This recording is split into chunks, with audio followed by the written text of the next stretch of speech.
जय श्री कृष्णा। धर्मराज युधिष्ठिर श्री कृष्ण से सभी एकादशी की व्रत कथाएं सुन रहे थे। तब धर्मराज युधिष्ठिर कहने लगे कि हे माधव, मैंने भाद्रपद माह के शुक्ल पक्ष की एकादशी अर्थात पार्श्व एकादशी का सविस्तार वर्णन सुना है। अब आप कृपया करके मुझे अश्विन माह के कृष्ण पक्ष की एकादशी के विषय में भी बताइए कि इसका क्या नाम है, व्रत का क्या विधान है तथा इस व्रत को करने से किन फलों की प्राप्ति होती है।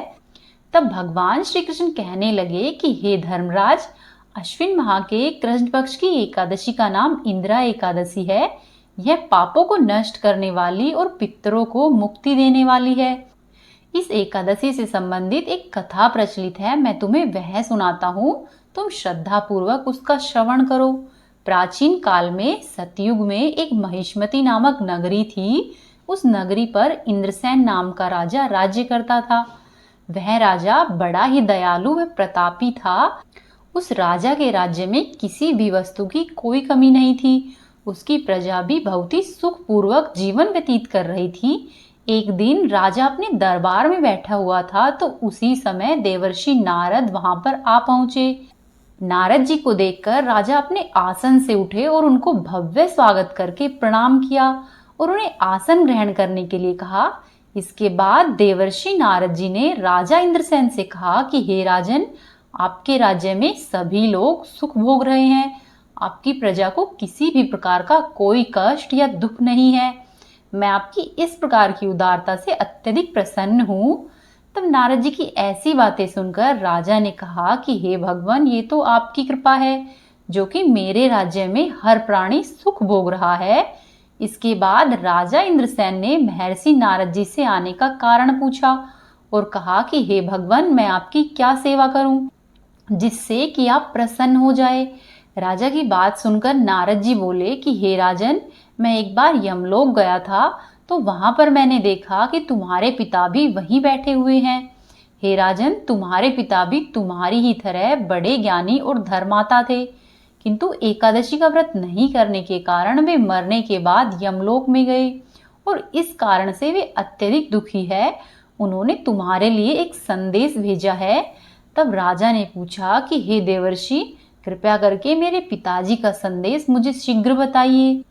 तब देवर्षि नारद बोले कि हे राजन, आपके पिता ने कहा है कि आप मेरे पुत्र इंद्रसेन को, जो कि इस समय पृथ्वी पर महिष्मती नामक नगरी का राजा है, उसके पास जाना और कहना कि मैंने पूर्व जन्म में कुछ बुरे कर्म किए हैं जिससे कि मुझे यह लोक मिला है। यदि मेरा पुत्र मेरे लिए अश्विन महीने की कृष्ण पक्ष में आने वाली इंदिरा एकादशी का व्रत पूरे विधि विधान से वह श्रद्धा पूर्वक करेगा तो मुझे इस लोक से मुक्ति मिल जाएगी, जिसके बाद मैं स्वर्गलोक में वास करूंगा। यह सुनकर राजा ने देवर्षि नारद जी से पूछा कि कृपया करके आप मुझे इंदिरा एकादशी व्रत का विधान बताइए जिससे कि मेरे पिताजी को स्वर्गलोक प्राप्त हो सके।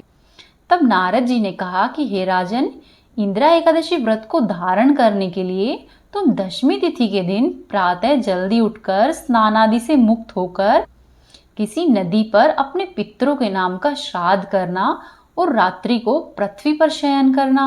जिसके बाद एकादशी वाले दिन प्रातः काल जल्दी उठकर सूर्य भगवान को एक लोटे में पानी लेकर चढ़ाना।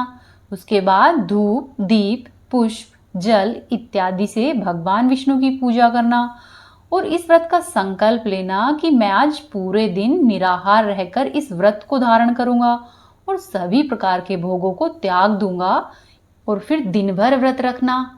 इस तरह से इंदिरा एकादशी व्रत की सभी विधि बतलाकर नारद जी वहां से चले गए। और कुछ दिनों के बाद जब इंदिरा एकादशी आई तो राजा ने इस एकादशी का व्रत पूरे विधि विधान और श्रद्धा भाव से किया और भगवान विष्णु की पूजा अर्चना की और सभी नियमों का पालन किया और फिर अपने पिता के नाम का श्राद्ध किया और अगले दिन यानी कि द्वादशी के दिन ब्राह्मणों को भोजन करवाया, दान दक्षिणा दी और उन्हें आदर पूर्वक विदा किया। उसके बाद उसने स्वयं भी भोजन ग्रहण किया। राजा इंद्रसेन के इंदिरा एकादशी का व्रत धारण करने और उसका पुण्य अपने पिता को अर्पित करने से उसके पिताजी को यमलोक से मुक्ति मिल गई और उसके पिता सदा के लिए स्वर्गलोक को चले गए। फिर आगे श्री कृष्ण कहते हैं कि हे युधिष्ठिर, यह इंदिरा एकादशी के व्रत का महात्म्य मैंने तुमसे कहा है। इसके पढ़ने और सुनने से ही मनुष्य सभी प्रकार के पापों से छूट जाता है और सब प्रकार के भोगों को भोगकर अंत में वैकुंठ लोक को प्राप्त होता है। बोली भगवान श्री लक्ष्मी नारायण की जय। अब आप सुनिए एकादशी माता की परम पुण्य देने वाली कथा। एक बार की बात है, एक राज्य में एक राजा था। वह अपनी प्रजा का बहुत अच्छे से ध्यान रखता और प्रजा भी राजा को बहुत पसंद करती। उस राजा की 2 बेटियां थी। राजा अपनी दोनों बेटियों से बहुत प्रेम करता था। राजा की छोटी बेटी दिखने में बहुत सुंदर थी और राजा की बड़ी बेटी छोटी बेटी के मुकाबले थोड़ी कम सुंदर थी। राजा की छोटी बेटी एकादशी माता की पूजा किया करती और सभी लोगों से बहुत ही प्रेम पूर्वक विनम्रता से बातें किया करती। इसीलिए ही सभी लोग राजा की छोटी बेटी से बहुत प्रेम करते और इसी कारण राजा भी अपनी छोटी बेटी को बड़ी बेटी से अधिक प्रेम करता था, जिसके कारण राजा की बड़ी बेटी अपनी छोटी बहन से ईर्ष्या करने लगी। राजा की दोनों बेटियां धीरे धीरे बड़ी होने लगी। जब वे बड़ी हो गई तो पड़ोस के ही एक राज्य में रहने वाले राजकुमार राजा की बड़ी बेटी के लिए रिश्ता लेकर आया। लेकिन जैसे ही उस राजकुमार की नजर राजा की छोटी बेटी पर पड़ी तो वह राजकुमार राजा की छोटी बेटी पर आकर्षित हो गया और वह राजा की छोटी बेटी से विवाह करने के बारे में सोचने लगा। उस राजकुमार ने राजा की बड़ी बेटी के साथ विवाह करने से मना कर दिया और उसने राजा से कहा कि मैं आपकी छोटी बेटी से विवाह करना चाहता हूँ। यह सब देखकर राजा की बड़ी बेटी को अपनी बहन पर बहुत अधिक क्रोध आया। साथ ही राजा की बड़ी बेटी अपनी छोटी बहन को अपना सबसे बड़ा दुश्मन मानने लगी। राजा की बड़ी बेटी ने अपनी छोटी बहन से बदला लेने का निर्णय किया और उसने अपनी बहन को जान से मारने का निश्चय किया। वह उसको मारने के लिए विभिन्न प्रकार के उपाय सोचने लगी और राजा की बड़ी बेटी ने अपनी बहन को मारने के लिए सबसे पहले एक लड्डू में जहर मिलाकर अपनी बहन को दिया और उससे लड्डू खाने के लिए कहा। लेकिन लड्डू खाने के बाद भी छोटी बहन को कुछ नहीं हुआ। यह देखकर उसकी बड़ी बहन बहुत ही आश्चर्यचकित हुई, लेकिन बड़ी बहन ने हार नहीं मानी। जब उसकी छोटी बहन रात को कमरे में सो रही थी तो उसने मटके में सांप रखकर उसके कमरे में छोड़ दिया, लेकिन सांप ने भी छोटी बहन को नहीं काटा। जिसके बाद बड़ी बहन ने अपनी छोटी बहन से कहा कि चलो हम लोग कुएं से पानी भर कर लाते हैं, और फिर दोनों कुएं पर पानी भरने के लिए गई। जब वहां पर छोटी बहन और बड़ी बहन पानी भर रही थी तो राजा की बड़ी बेटी ने छोटी बेटी को कुएं में धक्का दे दिया, लेकिन ग्यारस माता की कृपा से छोटी बेटी को कुछ भी नहीं हुआ। उधर बड़ी बेटी के बहुत अधिक प्रयास करने के बाद भी जब उसे सफलता नहीं मिली तो वह और अधिक क्रोधित हो गई और उसने अपनी छोटी बहन के पास जाकर उससे प्रश्न किया कि मेरी छोटी बहन, क्या तुमको पता है कि भगवान ने सबकी मृत्यु एक निश्चित समय पर लिखी है और साथ ही यह भी पता होता है कि उसकी मृत्यु कब व कैसे होगी। क्या तुम यह जानती हो कि तुम्हारी मृत्यु कब और किस प्रकार से होगी? तब राजा की छोटी बेटी ने कहा कि हाँ दीदी, मैं तो जानती हूँ मेरी मृत्यु कैसे होगी। राजा की छोटी बेटी से यह सब बात सुनकर बड़ी बेटी मन ही मन बहुत अधिक प्रसन्न हुई। तब छोटी बहन ने अपनी बड़ी बहन को बताया कि मेरी मृत्यु तो एक तोते में है, जो कि तोते के गले में एक हार है, उससे मेरी मृत्यु होगी। जब तक कोई व्यक्ति उस तोते को मारकर उस हार को अपने गले में पहने रखेगा तो मैं मूर्छित हो जाऊंगी, और जैसे ही उस हार को अपने गले से उतार देगा तो मैं वापस से जीवित हो जाऊंगी। अपनी छोटी बहन की मृत्यु का राज जानकर बड़ी बहन बहुत खुश हुई और उसने अपनी छोटी बहन को मारने के लिए उस पालतू तोते को ढूंढना शुरू कर दिया। और छोटी बहन को इस बात का आभास हो गया कि कोई उसकी जान लेना चाहता है। इसीलिए वह अपने पिताजी के पास गई और कहने लगी कि पिताजी, मेरी मृत्यु के बाद आप मुझे जलाइएगा नहीं, आप मुझे पुरानी हवेली में एक पलंग पर लेटाकर छोड़ दीजिएगा। अपनी बेटी से इस तरह की बात सुनकर राजा बहुत आश्चर्यचकित हुआ और कहने लगा कि बेटी, क्या बात है, तुम यह सब क्या कह रही हो? तब राजा की छोटी बेटी ने कहा कि पिताजी, समय किसी के लिए नहीं रुकता, क्या कब और कैसे हो जाए इसका किसी को कुछ पता नहीं होता। फिर राजा ने अपनी छोटी बेटी से कहा कि तुम ऐसी बातें क्यों करती हो? 2-3 दिन बाद तो तुम्हारा विवाह है। लेकिन छोटी बेटी ने अपने पिताजी को ऐसा करने के लिए मजबूर कर दिया और उनसे वचन भी ले लिया, जिससे कि राजा ने भी अपनी छोटी बेटी की बात स्वीकार कर ली। और फिर 2-3 दिन इसी तरह से व्यतीत हो गए और 2-3 दिनों के बाद जब राजा की छोटी बेटी की शादी का समय आया, तब राजकुमार बारात लेकर राजा के घर आया। तब राजकुमार और राजा की छोटी बेटी का विवाह शुरू हो गया और जैसे ही राजा की छोटी बेटी राजकुमार के साथ फेरे लेने लगी, तो उसकी बड़ी बहन ने अपनी छोटी बहन के कमरे में जाकर उसके तोते को पकड़ लिया और उसके तोते को जान से मार दिया। और तोते के गले में जो हार था, उस हार को राजा की बड़ी बेटी ने अपने गले में पहन लिया। और जैसे ही बड़ी बहन ने उस हार को अपने गले में पहना, तो उधर दूसरी तरफ राजा की छोटी बेटी ने 3.5 ही फेरे लिए थे और वह तुरंत ही मूर्छित हो गई। इसके बाद राजा ने बड़े बड़े वैद्य हकीमों को बुलाया और अपनी छोटी बेटी का इलाज करने के लिए कहा। राजा की बात सुनकर वैद्य ने छोटी बेटी को देखा तो राजा को बताया कि आपकी बेटी न तो जीवित है और न ही मरी हुई है। ऐसा हम पहली बार देख रहे हैं। तब राजा ने वैद्य और यह हकीमों को यह बात बाहर बताने से मना कर दिया और उनसे कहा कि अगर तुमने यह बात बाहर प्रजा में बताई तो मैं तुमको फांसी दे दूंगा। फिर राजा ने अपनी बेटी की इच्छा के अनुसार ही अपनी छोटी बेटी को पुराने महल में ले जाकर एक पलंग पर लेटा दिया और वहां पर कुछ सैनिकों को सुरक्षा के लिए तैनात कर दिया। इसके बाद जब राजा वापस अपने महल पर आया तो राजा की बड़ी बेटी अपने पिताजी के पास आई और कहने लगी कि पिताजी, अगर यह शादी संपन्न नहीं हुई तो आपकी इज्जत का क्या होगा? आप कहे तो मैं आपकी इज्जत बचाने के लिए राजकुमार से शादी करने के लिए तैयार हूँ। जिसके बाद राजा ने अपनी बड़ी बेटी की बात मान ली और राजा ने अपनी बड़ी बेटी को छोटी बेटी के कपड़े पहनाकर मंडप में भेज दिया। लेकिन राजकुमार यह जान गया कि यह राजा की बड़ी बेटी है, छोटी बेटी नहीं है।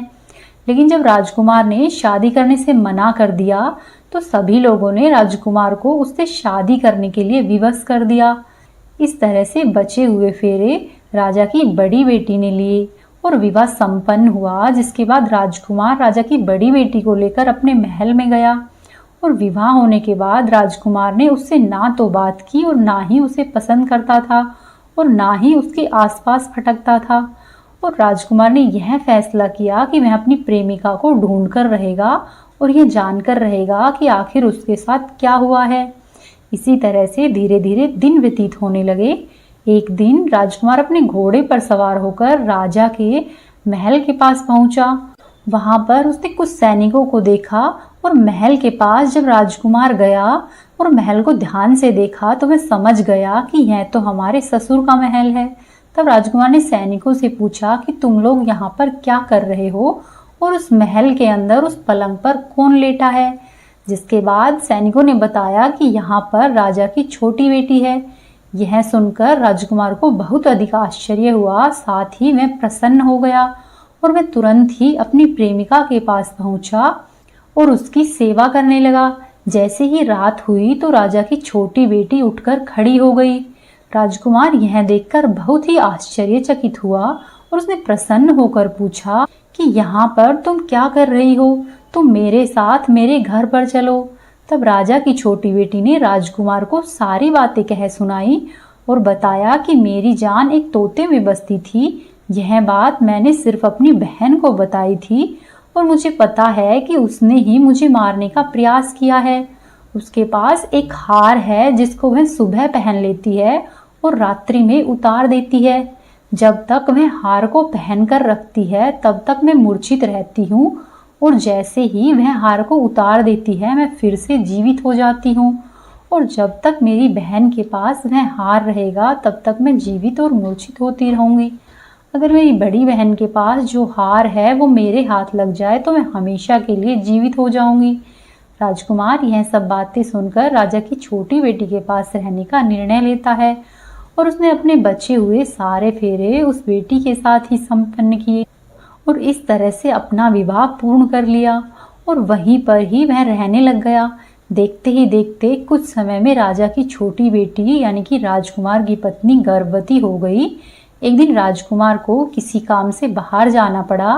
तब छोटी बहन के पेट में बहुत तेज से दर्द होने लगा, जिसके बाद उसने माता का नाम लिया और एकादशी माता को याद किया। वहां पर एकादशी माता प्रकट हुई और उन्होंने अपने भक्त के दर्द को दूर किया और एक पुत्र की प्राप्ति करवाई। और फिर वहीं पर अचानक से राजकुमार भी आ गया। राजकुमार ने ग्यारस माता को देखा तो वह आश्चर्यचकित हो गया और उसने तुरंत ही ग्यारस माता को प्रणाम किया। तब माता ने राजकुमार से कहा कि जब यह तुम्हारा पुत्र 5 वर्ष का हो जाए तो तुम आकर अपनी पत्नी का हार इसके गले में डाल देना।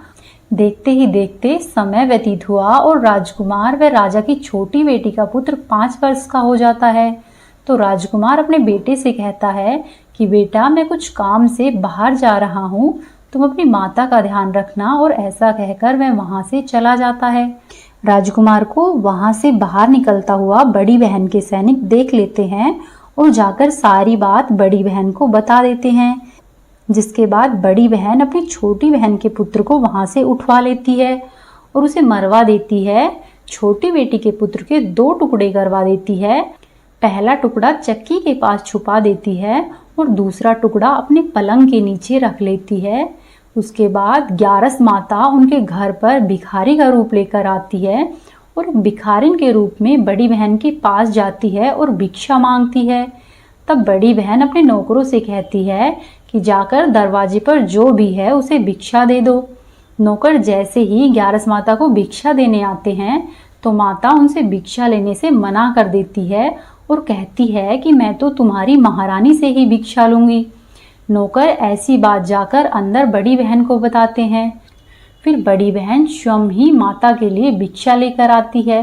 तो माता एक बिल्ली का रूप लेकर उसके कमरे में चली जाती है और वहां पर छोटी बेटी के पुत्र के 2 टुकड़ों को आपस में जोड़ देती है और उसे जीवित कर देती है और फिर उसे वहां से लेकर चली जाती है। धीरे धीरे इसी तरह से कुछ दिन और व्यतीत होते हैं। फिर एक दिन राजकुमार अपने पुत्र को बड़ी बहन के पास लेकर आता है और उससे कहता है कि ये मेरा पुत्र है, यदि तुम इसका अच्छे से ध्यान रखोगी तो संभव है कि मैं तुमसे बातें करना शुरू कर दूं।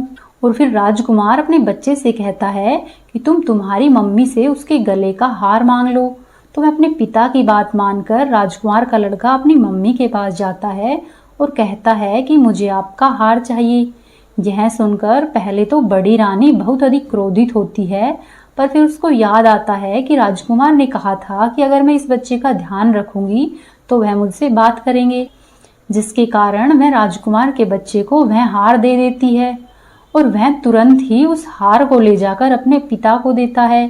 तब राजकुमार अपने बेटे को लेकर वहां से जाने लगता है और बड़ी बहन से कहता है कि तुम हमारे लिए खाना बना कर रखना, मैं शाम को तुम्हारे साथ ही खाना खाऊंगा। ऐसा कहकर वह अपने बेटे को लेकर वहां से चला जाता है। उसके बाद वह राजा के पास जाता है और जो सब बातें थी वह सब राजा को कह सुनाता है। राजा अपनी बड़ी बेटी की इस प्रकार की करतूतों को सुनकर बहुत अधिक क्रोधित होता है और राजा अपनी परवरिश को ही दोष देने लगता है और राजा राजकुमार को अपनी छोटी बेटी के साथ रहने के लिए ही आदेश देता है और बड़ी बेटी को दंड देता है। इस प्रकार से ग्यारस माता की कृपा से राजकुमार और राजा की छोटी बेटी सुखपूर्वक प्रेम से रहने लगते हैं। बोलिए एकादशी माता की जय, बोलिए माँ लक्ष्मी की जय, बोलिए श्री हरि विष्णु भगवान की जय। अब आप सुनिए भगवान के भक्त की एक बड़ी ही प्रेममयी कथा। एक बार की बात है, किसी गांव में एक कसाई था, उसका नाम सदना था। वो भगवान के नाम के कीर्तन में मस्त रहता था, यहाँ तक कि मांस को काटते और बेचते हुए भी वह भगवान के नाम का ही गुणगान किया करता। एक दिन वह अपनी ही धुन में कहीं पर जा रहा था कि उसके पैर से कोई पत्थर टकरा गया। जब पत्थर टकराया तो वह रुक गया और उसने देखा कि यह तो एक काले रंग का गोल गोल पत्थर है जो कि उसके पैर से टकराया है। उसने वह पत्थर उठा लिया और अपनी जेब में रख लिया, क्योंकि उसे वह पत्थर बहुत ही सुंदर लगा और उसने सोचा कि यह पत्थर तो अब मैं मांस तोलने के काम में लूंगा। ऐसा सोचकर वह वापस आया और उसने वह पत्थर मांस के वजन को तोलने के काम में लगा लिया। कुछ ही दिनों में वह समझ गया कि यह पत्थर कोई साधारण नहीं है, क्योंकि जितना वजन उसको तोलना होता पत्थर उतने ही वजन का हो जाता। धीरे धीरे यह बात चारों तरफ फैलने लगी कि सदना कसाई के पास वजन करने वाला कोई जादुई पत्थर है। वह जितना वजन चाहता है पत्थर उतना ही तोल देता है। किसी को यदि 1 किलो मांस देना हो तो तराजू में उस पत्थर को एक तरफ डालने पर दूसरी ओर 1 किलो ही मांस तोलता है। और यदि किसी को 2 किलो चाहिए होता है तो वह पत्थर 2 किलो के भार जितना हो जाता है। इस चमत्कार को सुनकर उसके यहाँ पर लोगों की भीड़ जुटने लगी। भीड़ जुटने के साथ ही सदना की दुकान की बिक्री और अधिक बढ़ गई। यही बात धीरे धीरे एक शुद्ध ब्राह्मण तक भी पहुंची। हालांकि वह ब्राह्मण ऐसी अशुद्ध जगह पर जाना नहीं चाहता था जहां पर कि मांस कटता और बिकता हो, किंतु उस चमत्कारिक पत्थर को देखने की उत्सुकता से उस ब्राह्मण ने सदना की दुकान तक जाने का निश्चय किया। मैं सदना की दुकान तक आया और दूर से ही खड़ा रहकर मैं सदना कसाई को मीट तोलते हुए देखने लग गया। उसने देखा कि कैसे वह पत्थर हर प्रकार के वजन के बराबर तोल रहा है। ध्यान से देखने पर उसके शरीर के रोंगटे खड़े हो गए। और जब भीड़ कम हुई तो वह ब्राह्मण सदना कसाई के पास गया। इस तरह से ब्राह्मण को अपनी दुकान में आया हुआ देखकर सदना कसाई बहुत प्रसन्न हुआ और वह आश्चर्यचकित भी हुआ। उसने बड़ी ही नम्रता से ब्राह्मण को बैठने के लिए स्थान दिया और पूछा कि हे ब्राह्मण, मैं आपकी क्या सेवा कर सकता हूँ।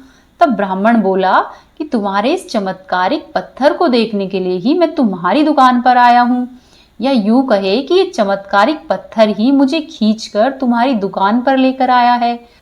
बातों ही बातों में ब्राह्मण ने सदना कसाई को बताया कि तुम जिसे पत्थर समझकर वो मांस तोल रहे हो, वास्तव में वो शालिग्राम जी है, जो कि भगवान का ही एक स्वरूप है। शालिग्राम जी को इस तरह से गले कटे मांस के बीच में रखना और उनसे मांस तोलना बहुत बड़ा पाप है। सदना बड़ा ही सरल प्रकृति का था। ब्राह्मण की बात सुनकर उसे लगा कि मैं तो अनजाने में ही बहुत बड़ा पाप कर रहा हूँ। अनुनय विनय करके सदना ने वह शालिग्राम उन ब्राह्मण को दे दिया और कहा कि आप तो ब्राह्मण हैं, इसीलिए आप ही इनकी सेवा कीजिए और इन्हें प्रसन्न कीजिए। यदि मेरे लिए कुछ सेवा हो तो मुझसे अवश्य ही बताइए। तब ब्राह्मण उस शालिग्राम शिला को बहुत ही सम्मान के साथ अपने घर पर लेकर आए। घर पर लाकर उन्होंने श्री शालिग्राम जी को स्नान करवाया, पंचामृत से अभिषेक किया और पूजा अर्चना प्रारंभ की। कुछ दिन ही बीते थे कि उन ब्राह्मण के स्वप्न में श्री शालिग्राम जी आए और कहने लगे, हे ब्राह्मण, मैं तुम्हारी सेवाओं से प्रसन्न हूँ, किंतु तुम मुझे उसी कसाई के पास छोड़कर आओ। स्वप्न में ही ब्राह्मण ने कारण पूछा तो उत्तर मिला कि तुम मेरी पूजा अर्चना करते हो, मुझे अच्छा लगता है, परंतु जो भक्त मेरे नाम का गुणगान कीर्तन करते रहते हैं, मैं अपने आप को भी उन भक्तों को बेच देता हूँ। सदना तुम्हारी तरह मेरा अर्चन नहीं करता, परंतु वह हर समय ही मेरे नाम गुनगुनाता है, जो कि मुझे बहुत अच्छा लगता है, इसीलिए ही तो मैं उसके पास गया था। ब्राह्मण अगले दिन ही सदना कसाई के पास गया और उसको प्रणाम करके उसे सारी बातें कह सुनाई और ब्राह्मण ने श्री शालिग्राम जी सदना को सौंप दिए।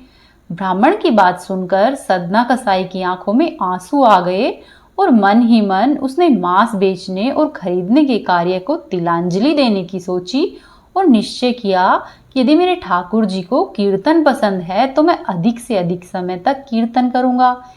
और ऐसा निश्चय करके वह भगवान श्री हरि के नाम का गुणगान करने में लग गया। बोली श्री लक्ष्मी नारायण जी की जय। अब आप सुनिए तुलसी माता की एक ननद और भाभी की कहानी। एक बार की बात है, किसी गांव में एक ननद और एक भाभी साथ साथ रहती थी। ननद का अभी विवाह नहीं हुआ था। वह बचपन से ही तुलसी जी के पौधे की बहुत सेवा किया करती थी, लेकिन उसकी भाभी को यह सब कुछ बिल्कुल भी पसंद नहीं आता। जब कभी उसकी भाभी को अत्यधिक क्रोध आता तो मैं उसे ताना देते हुए कहती कि जब तुम्हारा विवाह होगा तो मैं तुलसी ही बारातियों को खाने के लिए दूंगी और तुम्हारे दहेज में भी तुलसी ही दूंगी। धीरे धीरे इसी तरह से समय बीतता रहा और ननद बड़ी हो गई और जब विवाह के योग्य हो गई तो उसका विवाह पक्का हुआ। विवाह के दिन जब बारात आई और बाराती खाने के लिए बैठे तो भाभी ने अपने कहे अनुसार ही उनके सामने तुलसी का गमला फोड़ दिया। वह फूटा हुआ गमला तुलसी जी की कृपा से अनेक स्वादिष्ट व्यंजनों में बदल गया। वहीं दूसरी तरफ जब ननद तैयार होने लगी तो उसके वस्त्रों के स्थान पर भाभी ने तुलसी का जनेऊ रख दिया। तुलसी जी की कृपा से जनेऊ की जगह रेशमी और सुंदर वस्त्र आ गए। लड़की ने वह सब पहन लिए और जब गहनों की बारी आई तो भाभी ने गहनों के नाम पर तुलसी की मंजरी से बने हुए गहने पहना दिए। तुलसी माता की कृपा से वे सभी सोने और हीरे जवाहरात में बदल गए। उसके बाद विवाह कराकर ननद की विदाई की गई और ननद जब ससुराल में गई तो उसके दहेज की बहुत प्रशंसा की गई और ननद का ससुराल में मान सम्मान बढ़ा। और यह बात जब उसकी भाभी के कानों तक पहुंची तो उसे बहुत ही आश्चर्य हुआ। अब उसे तुलसी माता की पूजा का महत्व समझ में आया। वहीं भाभी को भी एक लड़की थी। वह अपनी लड़की से कहने लगी कि तुम भी तुलसी जी की सेवा किया करो, तुम्हें भी बुआ की तरह ही फल मिलेगा। वह जबरदस्ती अपनी लड़की से तुलसी जी की सेवा कराने लगी, परंतु उसकी लड़की का मन तुलसी जी की सेवा में नहीं लगता था। धीरे धीरे दिन व्यतीत होते गए और उसकी लड़की भी बड़ी हो गई और विवाह के योग्य हो गई। जब उस लड़की के विवाह का समय आता है तो भाभी सोचती है कि जैसा व्यवहार मैंने अपनी ननद के साथ किया था वैसा ही अब मैं अपनी लड़की के साथ भी करूंगी। तो ऐसा करने से वह भी गहनों से लज जाएगी और बारातियों को खाने में पकवान मिलेंगे और इसे ससुराल में भी बहुत इज्जत मिलेगी। ऐसा सोचकर जब बारात आती है और बाराती खाने के लिए बैठते हैं तो वह उनके सामने तुलसी का गमला फोड़ देती है, लेकिन इस बार गमले की मिट्टी मिट्टी ही रहती है। फिर जब वह वस्त्र के रूप में अपनी लड़की को जनेऊ देती है तो जनेऊ भी अपना रूप नहीं बदलता है। इसी तरह से वह गहने पहनाने के समय पर अपनी लड़की को तुलसी जी की मंजरी देती है, लेकिन तुलसी जी की मंजरी भी अपना रूप नहीं बदलती है। उसके इस तरह के व्यवहार से सभी बाराती बहुत दुखी होते हैं और वे सब उनकी बुराई करते हुए चले जाते हैं। फिर लड़की जब विदा होकर अपने ससुराल जाती है तो उसके ससुराल में भी उसकी बहुत बुराई होती है। कोई भी उसका आदर या सम्मान नहीं करता है। धीरे धीरे इसी तरह से दिन व्यतीत होते रहते हैं। विवाह के पश्चात भाभी कभी भी ननद को घर पर नहीं बुलाती थी। तब एक दिन उसके भाई ने सोचा कि मेरी बहन को घर पर आए हुए काफी दिन हो गए हैं, क्यों न मैं ही अपनी बहन से मिलकर आ जाऊं। ऐसा सोचकर उसने अपनी पत्नी से कहा कि मैं अपनी बहन के पास जा रहा हूं, तुम उसके लिए कुछ उपहार दे दो। तब भाभी ने थैले में जवार भरकर कहा कि तुम अपनी बहन के पास ये लेकर जाओ और कुछ भी नहीं है। तब भाई दुखी मन से अपनी बहन के पास चल दिया और वह सोचता हुआ जा रहा था कि कोई भाई अपनी बहन के घर पर जवार लेकर कैसे जा सकता है। ऐसा सोचकर वह जहाँ से जा रहा था वहीं पास में ही उसने एक गौशाला देखी। वह गौशाला में गया और गाय के आगे उस जवार के थैले को उल्टा कर दिया। तभी गाय पालने वाले ने कहा कि भाई आप गाय के सामने हीरे मोती और सोना क्यों डाल रहे हो। भाई आश्चर्यचकित हो गया और उन सबको उठाकर वापस से थैले में डाल लिया और धन लेकर खुशी खुशी अपनी बहन के घर की तरफ चल दिया और अपनी बहन के घर पहुंचकर अपनी बहन से मिला और अत्यधिक प्रसन्न हुआ। और जो भी रास्ते में घटना घटी उसने वह सब कुछ अपनी बहन को कह सुनाई। तब बहन ने कहा कि हे भाई, यह सब तो तुलसी माता की कृपा से हुआ है। बोलो तुलसी माता की जय। हे तुलसी माता, जैसी आप ननद को आई है वैसी सबको आना, जैसी आप भाभी को आई है वैसी किसी को भी नहीं आना। बोलो श्री हरि विष्णु भगवान की जय। ये थी आज की कथाएं। उम्मीद है आपको पसंद आई होगी। आपसे एक निवेदन है, यदि आपने अभी तक चैनल को सब्सक्राइब नहीं किया है तो सब्सक्राइब कर ले, वीडियो को लाइक करें और वीडियो को अधिक से अधिक शेयर करें और कमेंट बॉक्स में जय श्री हरि अवश्य ही लिखें।